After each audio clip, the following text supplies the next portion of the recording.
Jag vill lite snabbt nämna att Skillsocks fortsätter vara en stor succé. Folk älskar strumporna då de ger ett skönt grepp som du inte har upplevt innan om du inte testar när du spelar fotboll. Du kan testa själv på skillsocks.com och det är kul att se att det används av både allt från ungdomsspelare i Sverige men även utlandsproffs som till exempel när Donart här spelade mot Inter och hade dem på sig. Riktigt kul att se. Har ni någonsin funderat på hur det är att växa upp och spela i en ungdomsakademi i någon av världens största klubbar? Som till exempel Chelsea. Josh Clarke, som jag kommer intervjua i den här videon, är uppvuxen i England då hans pappa är engelsk och hans mamma är svensk. Och spelade i Chelseas Akademi från att han var 7 år och 10 år framåt. Och numera är han ungdomsproffs i Bournemouth. Det här är väldigt intressant eftersom att han också på grund av sitt svenska påbrå spelar just nu i det svenska ungdomslandslaget. Så det är en väldigt intressant spelare som kan ge unik inblick i det här att spela i till exempel Chelseas ungdomsverksamhet. Så jag hoppas ni kommer tycka om den här videon för det var riktigt intressanta saker han berättade. Eftersom att Josh är uppvuxen i England så är engelska hans modersmål och av den anledningen så körde vi intervjun på engelska så att det ska bli mer bekvämt för honom. Min engelska är inte liksom top notch när det gäller att den ska låta bra, men han förstod vad jag sa och det är det viktigaste. Jag hoppas ni kommer tycka om den här videon. Sen vill jag också bara nämna snabbt att jag vet att jag varit frånvarande ganska länge och det beror på att det inte funnits någonting att spela in. Det har inte gått att spela matcher eller någonting, men redan nu på måndag så kommer jag börja filma BP01 när de tränar och sen framöver också matcher. Det är ett lag som är lika gamla nu som BP01 var när jag spelade in med dem och de är extremt duktiga och det ska bli kul att följa dem och jag vet att ni kommer tycka om att se det. Glöm inte att prenumerera om du är ny här och tumma upp videon så kör vi. You grew up in England and you spent 10 years in Chelsea, which is one of the biggest clubs in the world, and they have a well-known academy. I mean, can you tell us, I'm very interested, how is the life as a footballer in such a club? How is the resources like in youth football? Yeah, well, I would say when you go into Chelsea, it's obviously a massive facility. You know, it's huge. You've got endless pitches. You know, you've probably got maybe 40, 50 pitches there, all really high quality. You've got the academy building, which you've got analysis people who clip out your games, clip out training clips, so you don't even have to go through the whole game, so you can just see your bits. So if you've got a game which is 80, 90 minutes long, you can click on Josh Clarke and you've got your clips for the game which is 6 minutes long. Wow, so people, for example, they have full-time people doing this even when you're like when you're 11, 12. Could you do this? Could you? Yeah, you could. So that's an example. You've got an indoor arena, which is fantastic. You've got huge gyms, and you've got a lot of people on site to help. You know, I know some clubs where you've got a goalkeeper coach per 5, 6 age groups. There at Chelsea, you would have a goalkeeper coach per age group. You've got, I think also you've got scouts everywhere, and you've got to be on it, especially when you go to those European tournaments, when you play, you know, Bayern Munich, Ajax, PSG, Barcelona, when you play those teams, you know, they've always got scouts watching their players. So you've got to be as on it the best you can, because otherwise, you know, that Chelsea have got the ability to bring someone like that in, whereas maybe a smaller club wouldn't be able to do that. So those are a few examples of how sort of the Chelsea life was. Current club. AFC Bournemouth. Position. Goalkeeper. Strongest foot. Right. 3 things that makes you stand out as a player. My communication, my distribution, and 1v1 saves. Which team do you support apart from your own club? Like maybe a team that you have always supported. Chelsea. Chelsea, nice. You actually played for that club for a while. Yeah. A special memory from any game during your childhood that you still remember? Probably the Kevin De Bruyne Cup under 15. We went to his tournament in Belgium last year, Yeah. and we played PSG, played Bayern Munich, had a great run.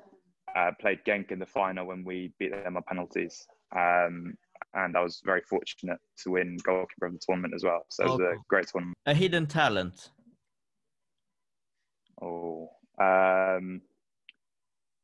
Maybe my other sports.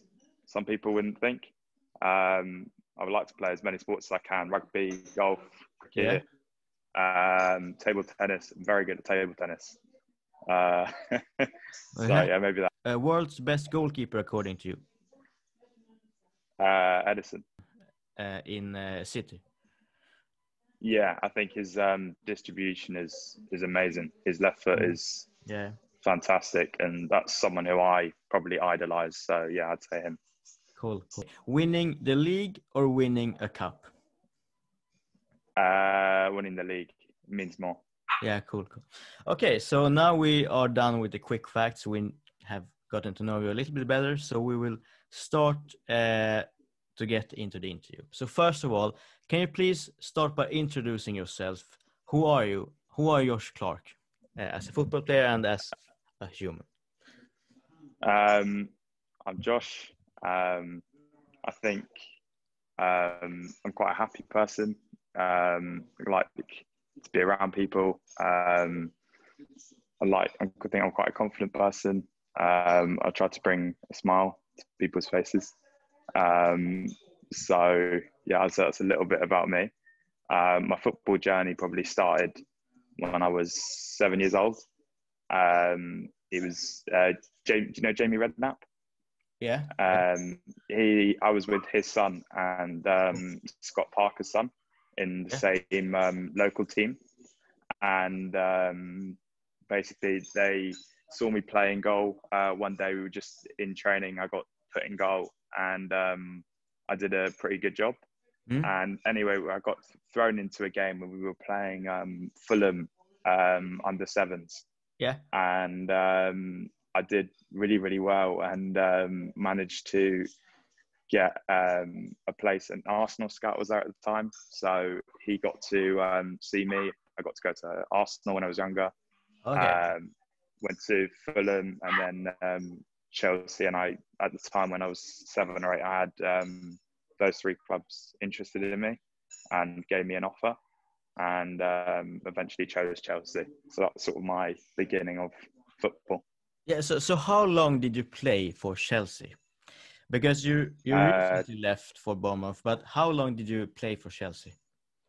I played for 10 years. So I had some really, really fantastic experiences. Probably that Kevin De Bruyne one was probably the best one. We also went to Florida on tour, which was amazing. We met Paolo Maldini, who was organising part of the tournament. We played against Bayern Munich, Celtic, Seattle Sounders, some really good American teams. And we got to go do so many different things while we were there. Even just the whole roller coasters and seeing what America was all about was fantastic. So I must have been on 30 plus maybe tours, did some amazing things, met some really, really good people, and it's a really fantastic academy. So I was really happy with my 10 years there. That's really cool, because I've heard that Chelsea is respected in terms of the academy. I mean, in the whole world, it's known to be a good academy, and you spend a lot of time there, obviously. So, but in Chelsea, actually, this question was for a little bit later, but we can take it now since we talked about it. So, I mean, what did you learn? What did you learn in Chelsea that you want to tell us? Like something special that you think Chelsea was important when it comes to.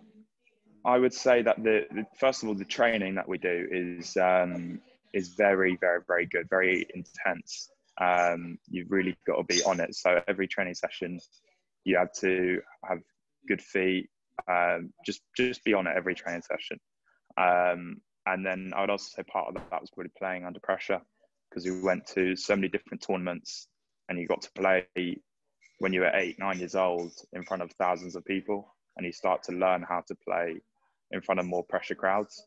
So I'd probably say that was probably the biggest thing that I'd learned over that time, especially as a goalkeeper. You know, it's a very responsible position, Yeah. and you've got to be able to deal with that kind of pressure, especially when you're younger, because it's a very difficult position to play. Yeah. So yeah, that's probably my biggest takeaway. Yeah. Okay. So, what is your relation to Sweden since you actually play for the Swedish national youth team? So my mum is Swedish, so she's there. My dad is Irish, Yeah. and I was born in England, so I have them sort of 3 countries. But yeah, as I said before, I try and go to Sweden when I can. I try and go there in the holidays, try and see my grandparents who are Swedish. So I just try and go there as often as I can, and I've been there with the national team a few times. So yeah. Yeah. So you, as I said, you have competed for the Swedish national youth team, but why did you choose the Swedish national youth team? And was it an easy choice to make? And can you still choose England? So yeah, I mean, I got my first call up in August 2019. I was on holiday, and an email came through saying you'd been picked for the 2004 squad. So I was obviously very, very pleased. Went to a camp in Busan, Yeah. which was amazing. Just to experience that whole thing with Swedish lads, get to know them, speak a bit more Swedish, and it was a really, really good experience. And I've been lucky to go there a few times. And to answer your question, like, could I choose someone else? Yes. I was with England last month at a training camp there. So that was also a good experience for me to go and do, to see what another country setup is like. Yeah. But overall, I really enjoyed the Swedish setup, played a few games, and I hopefully will get a few more opportunities there. So yeah, if the opportunity comes that I get to play for Sweden, then of course I would love to play for Sweden. There's no two ways about it. I would love to. And same thing, if I got called up for England, I would love to do that as well. So if Sweden would like to pick me, then of course I would love to. But I'll cross that bridge if I'm lucky enough to get there. So yeah. Yeah, you play now in Bournemouth. Can you tell us about your life playing for this club? Since it's been a different time with COVID and all of that, but how is the life so far? There are a lot of different aspects now with coronavirus. You know, there's a lot more strict. You can't do as many things. You can't really go out once you're finished training. So for me, my daily routine is go in for training, lunch, maybe a bit of gym, and then finish the day, sort of maybe 2, 3-ish. Then I come back to where I live in Bournemouth. So that's sort of my sort of day to day. And then we've got games on the weekend. So we play pretty much teams from all around the country. We play Chelsea, Brighton, Watford, mostly teams as we can down the south, because Bournemouth, I don't know if you know, is right at the bottom of England.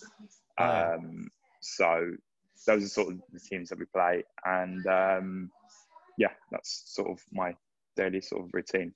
But you are actually able to play games, which is nice. I mean, you don't have to. Yes, exactly. Because some countries I know aren't Italy. playing games, especially with the whole coronavirus. Yeah. You know, so we're very fortunate to be able to do so. Nice. Let's see. Yeah, this is actually very interesting since you are a goalkeeper. But from what age did you make the choice to become a goalkeeper? Was it early or was it late? Or and did you have other positions that you also considered before choosing goalkeeper? Well, I mean, to be honest with you, I played up until I was 16 for school. I'd always played outfield. I'd never played in goal, because I always wanted to play with my feet, try and improve. I played in central midfield, which was always good, and I enjoyed that. And actually, a few weeks ago, we were playing a game against Millwall, and I had to come on as a striker, and was very lucky to score a goal as well. So actually, I wrote that as a question, a topic to talk about, because the viewers will see this clip now. It looks like an outfield player because I mean you were outfield, but you don't think that this is a goalkeeper, and you scored a goal to make it 1-1, right? Yeah, exactly. Can you tell us That about was this story? yeah, no worries. So basically, we were down. We were very low on injuries, and all the subs had basically been used up. And I was taken off at about 70 minutes. There was an under 16. We were playing an under 18 game, and it was good for him just to get some minutes to experience that. And basically, I got taken off. I thought that was going to be me done at 70 minutes. We then ended up with only 10 players left. Yeah. And they asked if I could go out on pitch. So I took the number 7 shirt, went out, and then and then 3 minutes later, I was celebrating in the corner. So it was an unbelievable thing and something I'll never forget. So What did the teammates? I mean, what was the reaction that you actually scored the goal that made the game go 1-1? You actually saved the team, kind of. I mean, it was a friendly, but still, how was the reaction? Everyone was. There were before I came on. There were lots of people saying, "I'll get you an iPad if you score. I'll get you some sweets or this sort of thing," which was quite funny. And then I was like, "After, well, where's my iPad?" So there was all sorts of that going on. But then on social media afterwards, it blew up. Like on TikTok, it got 1.2 million views or something like that. Yeah. Which is a lot of views. And as I said before, it's something I'll never forget. My team were very, very happy. So yeah. That's a cool story, actually. But do you think it helped you to, that you actually played outfield all the time in school? Has it helped you not only, I mean, by scoring a goal when you play outfield, but maybe when you're in goal and handling the ball? Yeah, for sure. When we play, especially when we play for Sweden, in the games I've played in, we always like to try and play out from the back. So it's very important to be good with your feet, and to try and do what the manager asked us to do. So I would say that the school side definitely helped me when I was younger, and helped me play out from the back. And the same thing at Bournemouth, we try and play out from the back as much as we can. We don't really go kick the ball very long. We just try to play out. And I think those school days when I was playing outfield definitely helped. Yeah, I think I heard that. Wasn't it David? I mean, in Manchester United, didn't he also play outfield in school? I don't know. Who, David De Gea? Yeah. I might have done. I think a lot of them have. Yeah. I mean, I think Edison played he did for a while. Yeah, that's cool, actually. A lot of them tried to. Yeah. So next question. You also played other sports as well. Some coaches in Sweden. I mean, first of all, what sports did you play? You played rugby until I played rugby. Yeah, I played rugby until I was 16 at an academy as well. In Sweden, rugby is less known, but I played rugby for an academy until I was 16. I did cricket until the similar thing, academy level, until I was about 14. Oh yeah. And then it just table tennis and golf are two other things which I quite enjoy. So that's sort of all the sports I try and play, and football. Yeah, that's very interesting because to continue the question, some coaches in youth football, they don't really like when their players play different sports as well, because they think they could have put that time into football, because they mean that if you do other sports, you waste your time that you could put in football instead. But you obviously played different sports. You were actually good at multiple of them, and you have also, so far made it really well in football. What is your opinion about being able to do multiple sports when you are young before making a choice, and has it helped you? Yeah, I mean, for sure. I agree with playing as many sports as you can. I don't think you should be limited to one sport. I think especially as a goalkeeper, you know, you're asked to put yourself in so many different positions, and you can make all kinds of different saves. I would say in rugby, the physical element of rugby, you know, coming to crosses as a goalkeeper.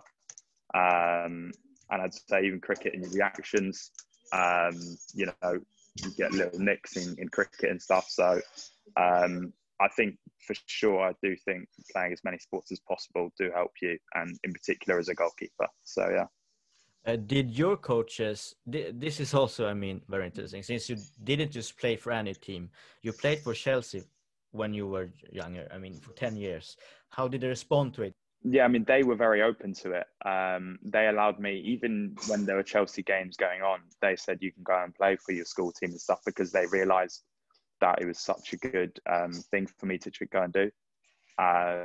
So they were very, very good with me. And they said, look, if you want to go and play for your school or play for your academy on a Saturday and not train with us, that's no problem. So, yeah, that was no issue for them, and they encouraged it. So I've got Chelsea to thank for that. That's nice to hear, and I think it will inspire some watchers. Maybe they are afraid that they have to choose, and some of them are even younger, because you played until you were 16. Being a goalkeeper, I assume it's pretty different from being an outfield player. In Sweden, at least, I just get the feeling that goalkeepers in general tend to be a little bit forgotten when it comes to the training sessions. I mean, they are expected to be there and stand in goal when there are games during the session or when you have shoot and stuff, but far from every team have qualified coaches or development plans for the goalkeepers, and they need to take care of that by themselves, by, you know, hiring coaches to do it in the spare time and stuff. Is this something that you can relate to? Maybe not, because you were in Chelsea, and I mean, I assume they had some resources, but what do you recommend for the young goalkeepers who feel that they don't really get attention they need to keep developing? Do you have any tips, or can you relate at all to anything of this?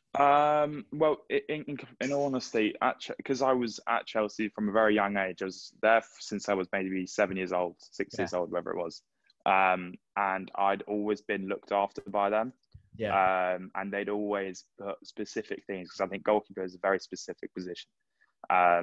You are part of the team, but you're also very individual. And I think that you need, for example, you know, you need your own gym routine. You need your own like activation routine before you go out and train, because you're using different muscles. You've got your own specific goalkeeping coach. You go and do your own goalkeeping bits of the session. So for me, for example, if we've got a 2-hour training session, I will spend at least an hour with the goalkeepers, because it's important, but I also at the same time recognize it's important to use my feet. So I go with the outfield players for the other hour. So in terms of younger goalkeepers and any tips, I can't really give them that, because I haven't really been in that position. But the only thing I would say is during lockdown and stuff, it probably taught me a bit. So just trying to keep the hand-eye coordination is probably the biggest thing. Playing, as I said before, probably playing as many sports as you can. Tennis, table tennis, just kicking balls against walls, practicing your right foot, left foot against the wall. That's probably the best advice I could probably give. Yeah, and maybe if they have the feeling they would like to try to play outfield, maybe they should encourage it. Maybe they should not be afraid of trying, because you made it happen by playing always in that outfield position, midfield in the school. Yeah. For me, I mean, for sure. I think lads, especially when they're younger, just play. Even if you're playing as many different positions in football as you can. If you want to play right back one week and you want to play in central midfield another week, if you want to play striker one week, I think especially when you're younger, 8, 9, 10, 11, 12, you know, you should be playing as many positions as you can until it starts to get a bit more serious, I'd say. But even I still played central midfield for school when I was 15, 16. So I think you should just be open to as many different options as possible. Yeah, nice. So growing up in England, what do you think is the biggest difference between I mean, football-wise, between England and Sweden, since you have got a little bit taste of the Swedish football, but maybe not the club football in Sweden, but at least a little bit. I would say, in honesty, I would say in England it's very dog eat dog. I'd say there's a lot of, you know, you've got to be really on it. There's usually a lot of goalkeepers. You've got to compete, and it can be challenging at times. Whereas I would say in Sweden, there's a bit more of a friendly environment, which is also nice. So you've got a bit more of a happy atmosphere, I would say, especially when I went into the national team. I would say it's a very good atmosphere there. Everyone's very nice, very friendly. I mean, the biggest thing is when you go away, as I said before, on those tournaments, you know, from the age of 8, 9, you get like, you know, when you go away to France or Holland or Belgium on tour, you've got people coming up to you asking for signatures and shirts and gloves and all those kind of things. And that's when you sort of realize that you're part of such a big club. How big a club it is, that people from all over the world, and you're just an 8, 9-year-old, and people are coming up to you asking for signatures and photos, and you're just a kid living sort of a dream.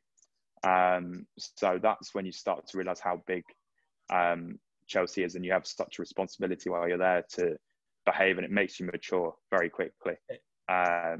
You know, because you can't be messing around while you've got that badge on your chest. So how is the discipline? Is it I mean, is it very disciplined? I would say so, because you've got sort of, even at such a young age, you've got cameras, you've got people watching, everyone knows the club Chelsea, and you're always told when you're there that you are representing the club.